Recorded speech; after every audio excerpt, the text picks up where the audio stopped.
И здравейте, приятели, аз съм iHrisco3.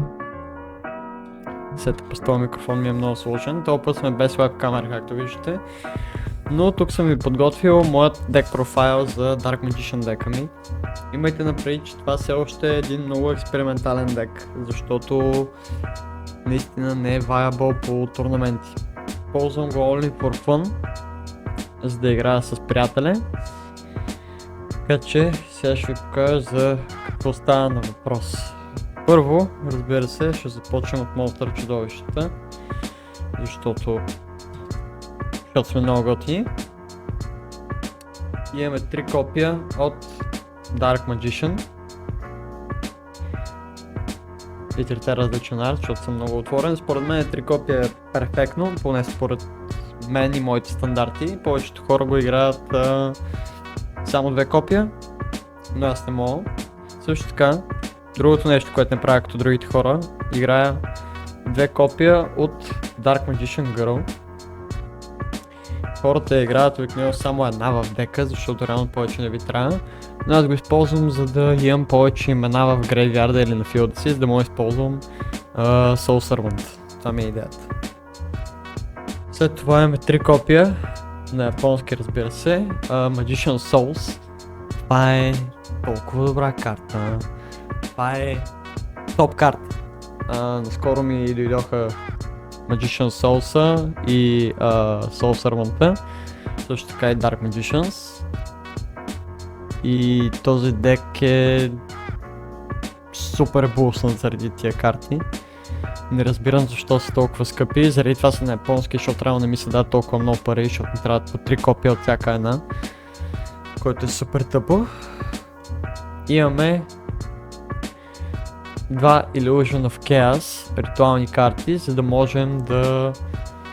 Реално какво правиш тази карта, за че не помня, аз този клип го пуснах, защото съм турболив френд. За да можем да сложим Dark Magician от дека в ръката си, като я ревилнем тази карта.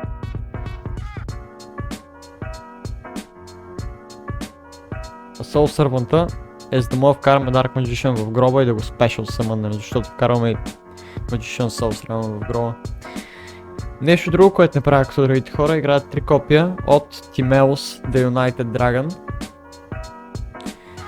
Играят 3 копия, защото според мен хората са олигофрени. Всички седят и говорят как от Timeus ти трябва само една карта, за да мога да си спалнеш Red Eyes Dark Dragoon. Но ако те ни гейтнат и ти баниш над картата, си малко пребан. Заради това играят 3 копия, за да ми е сигурен Dark Dragoon. Да съм сигурен, че го спална на мапа. След това използвам 2 Magician Rod. Magician Rod е брутална карта, защото мога да дадна един спел или трап, който менша в Dark Magician, който е от дека в ръката ми, което е супер яко, in my opinion. След това имаме карта, която не съм сигурен защо е тук. Magician's Robe. Не съм сигурен за тази карта дали ще остане в дека. По-нататък ще ви правя някакви апдейти за този дек, защото това изобщо не му е финалната версия. Така че, да. Следващата карта, която имаме е 2 копия от Apprentice Illusion Magician. Тази карта е брутална, защото можете да я Special Summon от ръката си, когато дискарднете една карта, която е спел, колкото си спомням. И след като я Special Summon, можете да дадете един Dark Magician в ръката си от дека ви, което е брутално in my opinion. След това... също така тази карта може да буства атакуваща карта, ваша, друга, с 2000 демидж. Или по времето на търна на вашия опонент, ако вашия опонент ви атакува някоя друга карта, вие можете да буснете с тази и реално вашия опонент да поеме демидж. След това имаме 2 ефект велера, които бих искал да се видят повече на камерата. 2 ефект велера имаме и те не са сигурни за този дек, както казвам, все още не е напълно готов. Имаме едно Magic Kuriboh, just in case, много хубава карта, едно мисля, че е достатъчно. И не ме бавайте, имаме само един Ash Blossom, трябват ни още 2, нямам ги в момента, така че ви показвам този Ash Blossom. Така че да, това е от към монстрите на този етап. бъдеще със сигурност Magician's Robe ще бъде махнат, както и Timeos може би ще стане на само 2 копия, защото наистина 3 копия са прекалено много. Сега ще продължим с спел картите. Първо имаме 3 копия от Soul Servant, отново на японски. Да, тези карти са много скъпи на английски, заради това си ги купувам на японски, не ме бавите, разберете ме. Тази карта е брутална, защото когато я използвате, слагате една карта по ваш избор, която е Dark Magician или меншава Dark Magician в ефекта си, the top of your deck, слагате си една отгоре. След това, когато тази карта е в гроба, има Graveyard ефект. Ако имате Dark Magician Girl и Dark Magician на полето си или в Graveyard си, дравате 2 карти. Прави двете, нали, и Dark Magician и Dark Magician Girl да са на полето или в Graveyard, ви задравате 2, което е брутално. Най-много с ефекта, че слагате една карта на the top of your deck. Аз винаги слагам Soul Servant, просто някак супер щупени. След това имаме 2 копия на корейски на как се казва тази карта реално? Dark Magician Circle, нещо такова беше. Тази карта отново е брутална, защото ефекта е да вземете първите 3 карти от дека ви, най-горните 3 карти. И едната от тях, ако е Dark Magician или меншава някъде Dark Magician, да я сложите в ръката си и останалите 2 карти да ги наредите по какъвто искате ред в вашия дек, но най-отгоре, разбира се. Другия ефект е, че докато тази карта на полето, ако съмънете или спешъл съмънете Dark Magician, можете да убиете една карта на вашия опонент по ваш избор. След това имаме 2 копия на Magicianized Fusion. И двете са на Secret, много съм щастлив, че ги намерих и двете на Secret. Тази карта, мисля, че разбирате какво прави. Банишваме карти, за да можем да Special съмънем, по-точно да Fusion съмънем едно чудовище от екстра дека си. След това имаме 3 копия на Secrets of Dark Magic. Тези 3 копия ми идват много добре. Хората обикновено играят с по 1 или по 2, аз играя с по 3, защото обичам да си бъркам в екстра дека. Това е отново за Fusion Summon. Имам доста Fusion Summon карти, ако трябва да съм честен в този дек, но мисля, че си служа. След това имаме 2 копия на Dark Magician Attack. Dark Magic Attack, my mistake. С тази карта, ако имате Dark Magician на полето си, дестройвате всички спелове и трапове на вашия опонент. Но место... много рядко ми се налага да използвам тази карта. По-точно ефекта на тази карта. По-често я дискардвам, за да спална Apprentice Illusion Magician или Timeos. Така че тази карта много рядко използвам като това, което е. След това имаме 2 копия на Secret Village of Spellcasters. Това е филд карта, която ви позволява, ако имате Spellcaster монстъри на полето, вашият опонент да не може да активира спелкарта, което идва много инхенди, защото този дек е само Spellcaster монстъри. След това идваме към по-рандъм картите. Имаме един Monster Reborn, малко е уръфан, не изглежда хубаво. След това имаме един Harpy's Feather Duster, трябва си, някак. И имаме един Skill Drain. Тази карта най-вероятно ще я махна от дека си, когато си купя още два Ash Blossom. Така че да, това беше от към спелове и единствения трап, който имаме в този дек. Да, само Skill Drain имаме само в дека като трап. Така че сега стигаме до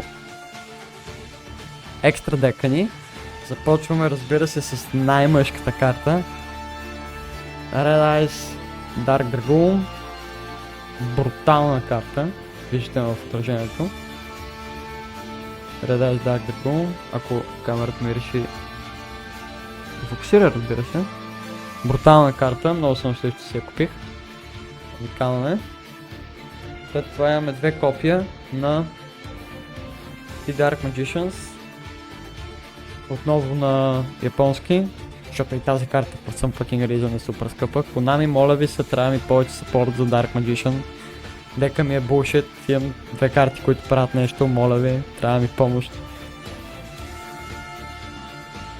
Ефектът на Dark Magician е брутален, защото когато изкарате The Dark Magicians, ако вие или вашия опонент използвате спел карта, можете да си изтеглите една карта от дека в ръката.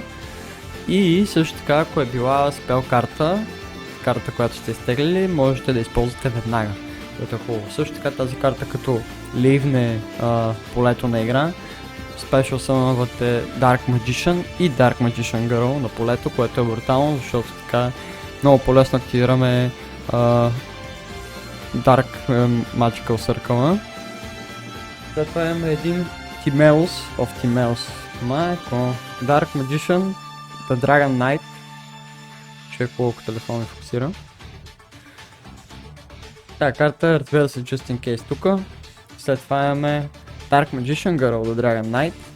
Едно копие. Имаме Amulet Dragon. Тази карта ви позволява да банишват спелове от полето ви, за да и дигате демиджа с по 100. Това late game, мисля, че можете да разберете, че е fucking broken. Ако се стигне до late game. Quintet Magician, тази карта е брутална, защото late game, когато имате 5 монстъра в грейвярда си с различно име и ги използвате реално, за да фюжвам само на тази карта. Убивате всички карти на опонента ви, което е брутално, actually. След това имаме карти, които не използвам и наистина не знам защо са в този дек. XYZ картите ми, Aeon Illusion Magician, никой да си някакво прави, защото не използвам. И имаме Gaga Magician, който отново не знам какво прави, защото разбира съм честен, тия XYZ-те не ги ползвам много често, най-често ползвам Red Eyes Dark Dragoon, The Dark Magicians и Quantum Magician. If I need to be real, повече не ми трябва, много рядко използвам Amulet Dragon или Dragon Knight-овете. Тези XYZ-та може би ще се махнат от този дек, но ще видим по-нататък. Също така ви покажа сливовете, които използвам. Това са ми най-хубавите карти, които имам. Не най-хубавите, но любимите ми карти, които имам, и съм им сложил бруталните 25th Anniversary Quarter Century сливове. Екстра дека ми е в черно, мейн дека ми е в червено и е брутално. Разбира се, съм ги дъбъл сливнал, защото тъпите сливове са 50 лева. For some fucking reason, но изглежда брутално. Уникални са. Това са ми любимите сливове официално. Топ карти. И така, хора, това ми е дека. Споделете видеото, можете да чекнете моят LX аккаунт долу в описанието. Лайк, subscribe и ще се видим в следващото видео.